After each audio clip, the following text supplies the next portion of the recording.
আলহামদুলিল্লাহ রাব্বিল আলামিন ওয়াল আকিবাতু লিল মুত্তাকিন আসসালাতু ওয়াসসালামু আলাল আমবিয়াই ওয়াল মুরসালিন ওয়া আলা আলিহি ওয়া সাহবিহি ওয়া বারিক ওয়া সাল্লাম আম্মা বাদ আউযু বিল্লাহি মিনাশ শাইতানির রাজীম বিসমিল্লাহির রহমানির রহিম ইয়া আইয়ুহাল্লাযীনা আমানু qu anfusakum wa ahlikum nar صدق الله المولانا العظيم وصدق رسول النبي الكريم Bangladesh কোরআন প্রশিক্ষণ কেন্দ্র কাইতান অঞ্চল কর্তৃক কাইতানের শাখার আজকের সবাই উপস্থিত মোহতারাম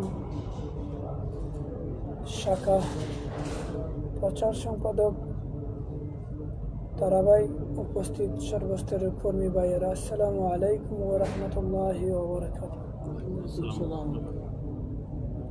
এই উপস্থিতি আমরা সর্বপ্রথম সেই মহান আল্লাহ সুবহানাহু ওয়া তাআলার শানে কালিমাতুশ শুকর আদায় করছি এর জন্য যে আল্লাহ সুবহানাহু ওয়া তাআলার নির্ধারিত জুমার ফরজ নামাজ পর আরও একটি ফরজিয়াত তলবুল ইলম শেখার জন্য, জানার জন্য এইখানে আসার এবং বসার যে তৌফিক করে দিয়েছেন সেই মনিবের দরবার কালিমাতুশ শুকর আদায় করছি আলহামদুলিল্লাহ।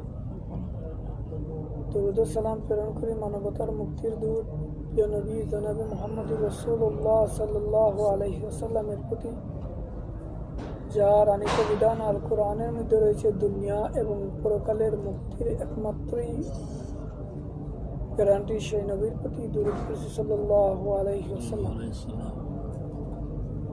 এই উপস্থিতি আমাদের আজকের নির্ধারিত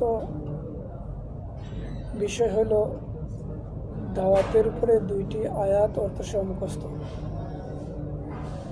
আশা রাখি আপনারা সেই আয়াতগুলো মুখস্থ করে আসছেন। আমি কোরআনে পাকের যে আয়াতে কারিমা তিলাওয়াত করছি এটা আপনাদের সবার জানা এবং মুখস্থ। সূরা তাহরিমের 6 নম্বর আয়াত। এই আয়াতে আল্লাহ সুবহানাহু ওয়া তাআলা ইরশাদ করেন, হে ঈমানদারগণ, অথবা ভাষাটা যদি এইভাবেই হয় যে হে ঈমান গ্রহণকারীগণ, তোমরা নিজেরা আল্লাহর আযাবের আগুন থেকে বাঁচো এবং তোমাদের আহালদেরকে বাঁচাও।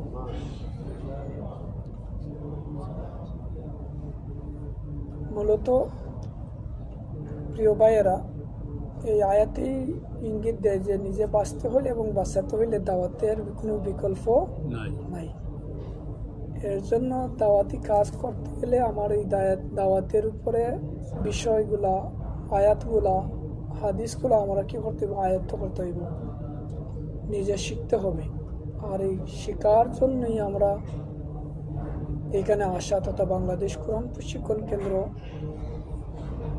বাংলাদেশ শীতের জন্য কুয়েতের মাটিতে আল্লাহর বড় এক নিয়ামত, বড় একটি দান, এটা আমার স্বীকার করতে হবে। এখানে আসছিলাম বা যারা আসছিল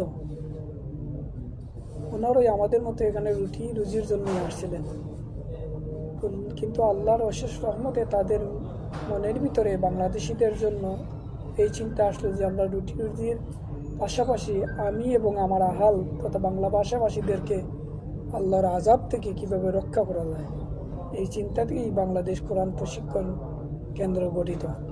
আল্লাহ সুবহানাহু ওয়া তাআলা এই মর্দে মুজাহিদদেরকে, যারা এই জগৎ ছেড়ে কবরের বাসিন্দা এবং তাদের কবর যেন আল্লাহ শান্তিময় করে দেন এবং তাদেরকে জান্নাত দান করেন।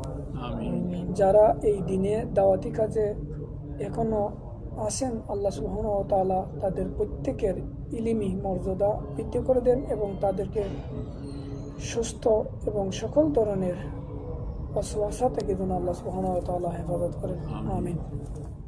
প্রিয় উপস্থিতি, অনেক কথা বললাম ভূমিকাতে, আসি আমাদের মূল এজেন্ডায়, যেটা আপনাদের আজকের পড়া।